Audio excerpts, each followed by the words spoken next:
Сәлем достар, Оливия салатыңызды алып, колаңызды құйып, дайын отырыңыз. Бүгін сіздерге жаңа жылдағы ең жұмбақ әрі қорқынышты оқиғаны айтып беремін. Барлығы жаңа жылдың алдындағы бірнеше күннен басталды. Тыныш, қарға толы кішкентай қалада. Қызыл кішкентай сыйлық қорапшалары, ешқандай белгісіз, ешқандай атсыз балалардың үй есіктерінде жұмбақ түрде пайда бола бастады. Біреу жібергенін ешкім білмеді. Ата-аналар сәл таңырқап қалды, бірақ балалар ше. Олар қатты қуанды, тегін сыйлықтар. Осы балалардың бірі Лео есімді бала еді. Ол қызыққыш, мүмкін өзіне тым батыл болатын. Лео өзінің кішкентай қызыл қорабын ашқанда, ішінен ойыншық шықпады. Тек бір бүктелген қағаз түсті. Оның үстінде координаттар жазылған.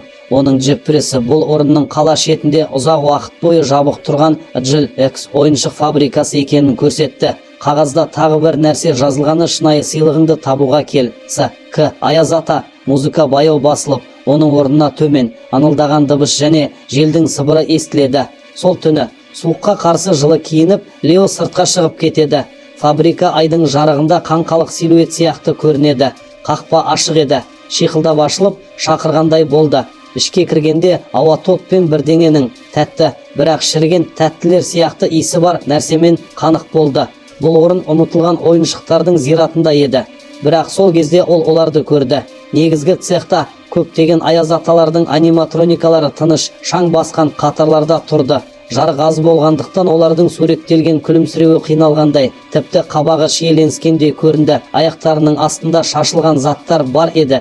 Бір қолғап, ескі кроссовка, бір көзілдірік, бір линзасы сынған. Бұлар қызыл қорапшаларды алған басқа балалардың іздері еді.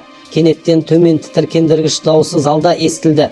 Хо-хо-хо, мен сені күтіп отыр едім, Лео. Үлкен бір редуктордың артынан бір аяз ата шығып келе жатты, бірақ ол өзгеше болатын. Ол табиғи қозғалып және робот сияқты сәл секірмейтін. Оның көздері әлсіз зұлым.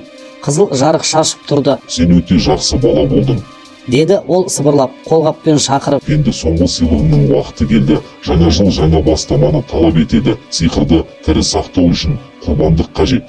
Сол кезде Лео қарады. Аяз ата тұрған жерде еденге шеңбер сызылды. Ішінде белгісіз символдар бар, ал ортасында бос қызыл қораптардың үйіндісі тұр. Бұл сыйлық алмасу емес, бұлыңғыр бір әсім екен. Құрылғылардың жұмысы басталды. Редукторлар айғайлап, металл сарылдады. Лео қорқынышқа беріліп қаша жөнеле бастады. Сол кезде бүкіл фабрика өмірге оралғандай болды. Конвейерлер қозғалып, аспаннан механикалық қолдар төмен түсті. Барлық басқа аяз аталардың көздері ашылып, сол қорқынышты қызыл жарықпен жанды. Олардың бастары бір уақытта бұрылып, Леоның әр қимылын қадағалады. Ол сынған терезеден сырғып түсіп қарға құлады. Фабриканың дыбысы артта металдық сыбыр болып қалмайынша тоқтамады. Ол үйіне аман-есен жетті, немесе солай ойлады. Басқа балалар ешқашан табылмады. Жылдар өтті, бірақ әр жаңа жыл кешінде сағат түнгі 12-ден өткенде ол оны көреді. Жарықтан сәл алыста қараңғы фигура қызыл киімде тұр, қозғалмай, сөйлемей, тек бақылап тұрып күтіп отыр. Әр жаңа жыл кешінде сол қызыл киімдегі қараңғы фигура оны бақылайды.